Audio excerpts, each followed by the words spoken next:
আসসালামু আলাইকুম viewers, tech with Shafi YouTube চ্যানেলের পক্ষ থেকে আপনাকে স্বাগতম। আশা করি আপনারা সবাই ভালোই আছেন। আমরা যদি আমাদের কম্পিউটার কোনো ফাইল বা ফোল্ডারকে হাইড করে রাখি, সেক্ষেত্রে কিন্তু আপনার বা আমার থেকে কম্পিউটার যে এক্সপার্ট সে অতি দ্রুতই বের করতে পারবে। কিন্তু আমরা যদি আমাদের কোনো ফাইল বা ফোল্ডারকে পাসওয়ার্ড দিয়ে রাখি, তো সেটা কিন্তু খুঁজে বের করতে পারলেও সেটা কিন্তু প্রবেশ করতে পারবে না। তো ভিউয়ার্স, আজকের ভিডিও যদি আপনি সম্পূর্ণ দেখেন, আপনি আপনার কম্পিউটারের যে কোনো ফাইল বা ফোল্ডারকে পাসওয়ার্ড দিয়ে রাখতে পারবেন। তো চলুন দেখে নেওয়া যাক।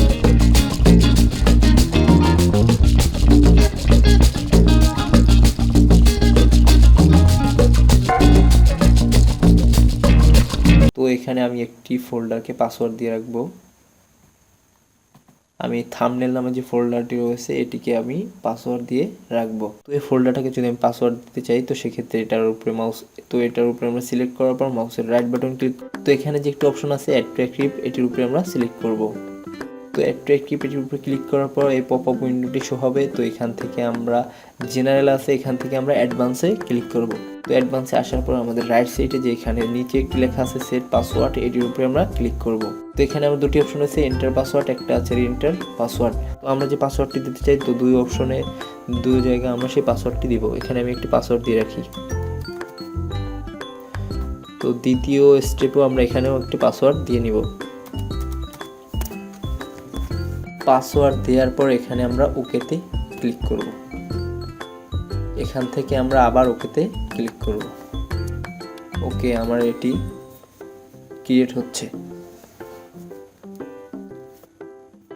তো ভিউয়ার্স, আমাদের থাম্বনেল নামে যে ফোল্ডারটি নিচে যদি আমরা যাই, এখানে কিন্তু আপনারা দেখতে পাচ্ছেন যে এখানে কিন্তু আমরা একটি থাম্বনেল নামে আরআর ফাইল তৈরি হচ্ছে, যেটাকে আমরা জিপ ফাইল বলি। তো এই ক্ষেত্রে কিন্তু আমরা যে আমাদের পূর্বের যে থাম্বনেল নামে ফোল্ডারটি এটি ডিলিট করে দিতে পারি এবং এটি আমাদের পাসওয়ার্ড তৈরি হচ্ছে। তো সেটা দেখার জন্য এটির উপরে আমরা ডাবল ক্লিক করব। তো ডাবল ক্লিক করার পর এখানে আসার পর যে থাম্বনেল নামে যে অপশন আছে এটির উপরে ক্লিক করি। এখানে যে আমরা যে ছবিগুলো রয়েছে, আমরা যে ছবিটি ওপেন করতে চাই, আমার একটি পাসওয়ার্ড চাবে। তো আমি যদি এটির উপরে একটি ছবি ক্লিক করে দেখতে চাই, দেখুন এখানে আমার সেই পাসওয়ার্ডটি যাচ্ছে। তো আমি যদি পাসওয়ার্ড দেই, আমার ছবিটি দেখতে পারবো। তো আমার ছবিটি কিন্তু ওপেন হয়েছে।